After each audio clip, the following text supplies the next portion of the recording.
Dear students, today we are going to discuss the short answer questions from the lesson The Panch Parmeshwar from class 11 General English Extensive Study. Let's begin. The first question is, what do you know about the friendship of Jumman Sheikh and Alku Chaudhary? आप जुम्मन शेख और अलगू चौधरी की friendship दोस्ती के बारे में क्या जानते हो? Jumman Shaikh and Algu Chaudhary shared a deep bond of friendship.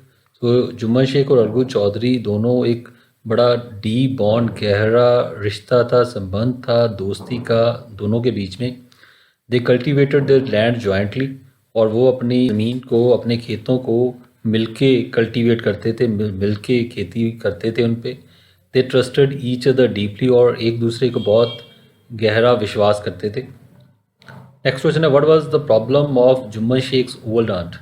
तो जो जुम्मन शेख की बूढ़ी आंट थी, आंटी थी, बुआ थी, उसकी क्या प्रॉब्लम थी, क्या समस्या थी? जुम्मन शेख्स आंट ट्रांसफर्ड हर प्रॉपर्टी. तो जुम्मन से शेख की आंट ने अपनी जो प्रॉपर्टी थी, जो जायदाद थी, वो ट्रांसफ़र कर दी थी जुम्मन शेख्स नेम, जुम्मन शेख के नाम वसीयत कर दी थी अपनी. विद द बिलीफ, इस बिलीफ से, इस विश्वास से, that Jumman Sheikh would look after her, कि जुम्मन शेख उसकी देखभाल करेगा, उसका ख्याल रखेगा. But Jumman Sheikh did not treat her well later. So Jumman Sheikh ने लेकिन उसको अच्छी तरह से ट्रीट नहीं किया, अच्छा बर्ताव नहीं किया अपनी आंट के साथ. सो ये उसकी प्रॉब्लम थी. आगे है, why did Jumman laugh at the threat of the old aunt?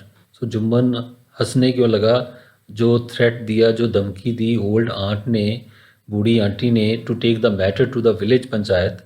जब उसने सारे मामले को विलेज पंचायत ले जाने की बात की, तो इस बात पे वो क्यों हंसा? Jumman laughed at the threat, Jumman इस धमकी पे हंसा, बिकॉज ही थॉट, क्योंकि उसने सोचा, that most of the punches, की ज़्यादातर जो पंच हैं, पंचायत के जो मेंबर्स हैं, एंड द अदर पीपल, और दूसरे जो लोग हैं, वर ऑब्लाइज्ड टू हिम, वो ऑब्लाइज्ड हैं, वो एक तरह उसके एहसान के नीचे दबे हुए हैं. इन मैनी वेज, बहुत से तरीक़ों से, अलग अलग तरीक़ों से, किसी ना किसी का उसने कोई काम किया है.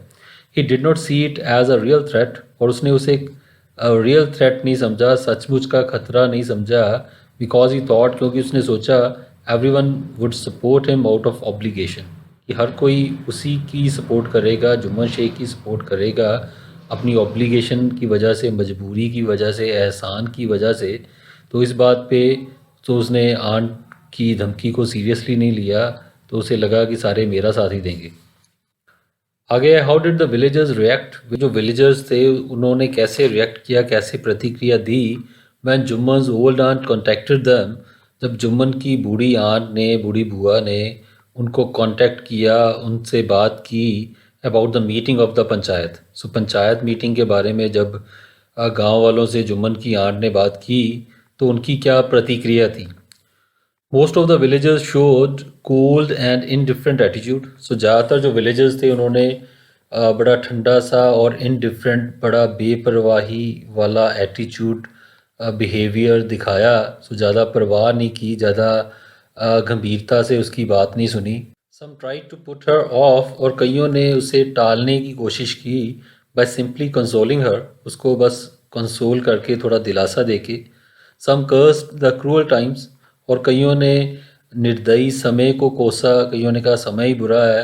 And few others offered her consolation, और जो थोड़े से थे उन्होंने उसे कंसोलेशन दी, सांत्वना दी, हमदर्दी थोड़ी दिखाई. बस इसी तरह का उनका रवैया था, किसी ने कुछ ज़्यादा प्रतिक्रिया नहीं की. और नेक्स्ट क्वेश्चन है, how did Algu Chaudhary react? Algu Chaudhary ने कैसे रिएक्ट किया, उसने कैसी प्रतिक्रिया दी? When the old aunt went to him, जब बूढ़ी आंटी उसके पास गई, to request him to come to the panchayat meeting. So उसे ये रिक्वेस्ट करने के लिए, ये विनती करने के लिए कि वो पंचायत मीटिंग में आए, तो अलगू चौधरी का क्या जवाब था?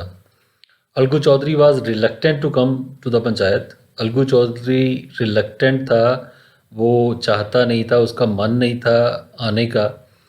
ही feared that his friendship with Jumman Sheikh would get spoiled, और उसे ये डर था कि उसकी जो दोस्ती है जुम्मन शेख के साथ, वो स्पॉयल हो जाएगी, वो ख़राब हो जाएगी, दोस्ती पे असर पड़ेगा बुरा.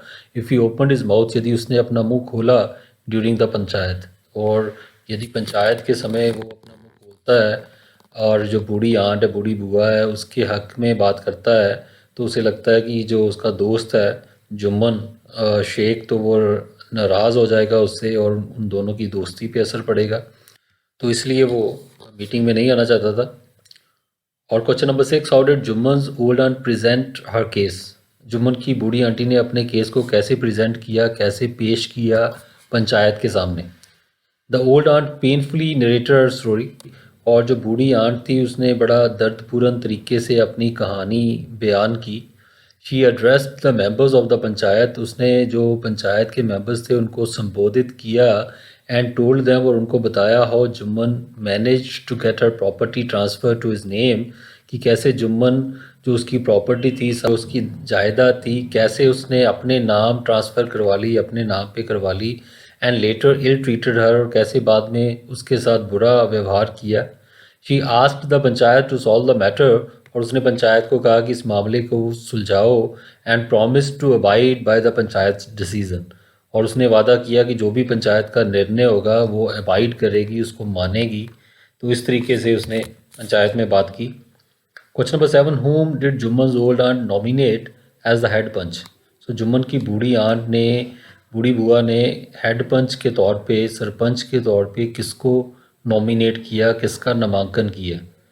Jumman old aunt nominated Algu Chaudhary. So Jumman की बूढ़ी आंटी ने अलगू चौधरी को नामांकित किया, जुम्मन क्लोज फ्रेंड, जो कि जुम्मन का करीबी दोस्त था, एज द हेड पंच। सो उसको हेड पंच के तौर पे अलगू चौधरी का नाम उसने दिया। Question number 8, how did Jumman Sheikh become the enemy of his friend Algu Chaudhary? So जो जुम्मन शेख था वो अपने दोस्त अलगू चौधरी का दुश्मन कैसे बन गया?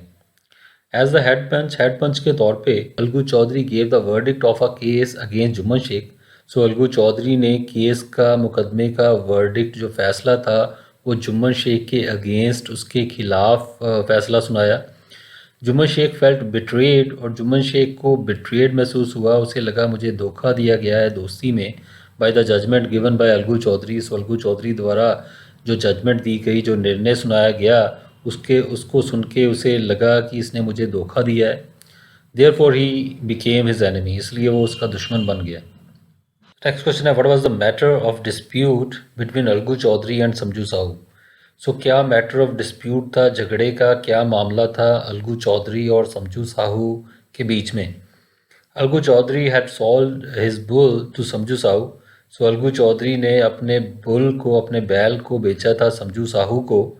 समझू साहू हैड प्रॉमिस, समझू साहू ने ये प्रॉमिस किया था, वादा किया था, to pay him within a month, कि 1 महीने के अंदर अंदर बैल की जो कीमत है वो अदा कर देगा, पैसे दे देगा। समझू Sahu treated the ox cruelly, और समझू साहू ने ऑक्स को, उस बैल को बड़ी निर्दयता से व्यवहार किया, because of which it died, जिसकी वजह से वो मारा गया। समझू साहू देन रिफ्यूज़ टू पे अलगू चौधरी, और उसके बाद समझू साहू ने अलगू चौधरी को पैसे देने से इनकार कर दिया। और लास्ट क्वेश्चन है, how did Algu Chaudhary and Jumman Sheikh become friends again? Algu Chaudhary और जुम्मन शेख दोबारा दोस्त कैसे बन गए? Jumman Sheikh was nominated as the head panch. So Jumman Sheikh जो था उसे नॉमिनेट किया गया, नामांकित किया गया हेड पंच के तौर पे, सरपंच के तौर पे, to settle the dispute between Algu Chaudhary and Samjhu Sahu. ये अलगू चौधरी और समझू साहू के बीच में जो डिस्प्यूट था, जो झगड़ा था, उसको हल करने के लिए जुम्मन शेख का नाम प्रपोज़ किया गया पंच के तौर पे, हेड पंच के तौर पे। Although he had bitter feelings towards Algu Chaudhary, हालांकि उसके मन में कड़वाहट पूर्ण फीलिंग्स थी, भावनाएं थी अलगू चौधरी के प्रति। He could not give verdict against him, फिर भी वो उसके खिलाफ निर्णय नहीं दे पाया। As he felt the sense of responsibility, क्योंकि उसे जिम्मेदारी का एहसास हुआ, as a guardian of law. So कानून के रक्षक के तौर पे जब वो पंच बन गया तो उसे अपनी जिम्मेदारी का एहसास हुआ। हालांकि उसकी लड़ाई थी अलगू चौधरी से फिर भी, लेकिन उसके खिलाफ वो निर्णय नहीं दे पाया क्योंकि उसे जिम्मेदारी का एहसास था। Stepping into the shoes of Algu Chaudhary, और अलगू चौधरी के शूज़ में स्टेप करके, मतलब उसकी जगह पे खुद खड़े होके जब उसने देखा, तो made him realize that Algu Chaudhary had done nothing wrong, तो उसे एहसास हुआ कि अलगू चौधरी ने कोई भी गलत काम नहीं किया था। When he was the head panch, जब वो हेड पंच बना था तो उसने भी कुछ गलत नहीं किया था, उसने भी अपनी जिम्मेदारी का एहसास करते हुए निर्णय दिया था। दिस रियलाइजेशन, और ये जो रियलाइजेशन थी, ये एहसास जो था, brought the reconciliation between the two old friends. तो इसने रिकॉन्सिलिएशन करवाई, इसने समझौता करवाया दो पुराने दोस्तों के बीच में। और यही जो लास्ट क्वेश्चन है यही कहानी का सार है। इसमें एग्जैक्टली पूरी कहानी में क्या हुआ तो वो सब यहाँ पे हमें नज़र आता है। So these for the short answer questions, बड़े सिंपल क्वेश्चंस हैं, काफ़ी इजी लैंग्वेज हमने यूज़ की है। So I hope you find them useful and again you can write your own answers, you can modify these answers if you wish, और अपने हिसाब से भी आप लिख सकते हो। So thank you. We'll meet once again with another video. Goodbye till then. Thank you. God bless you.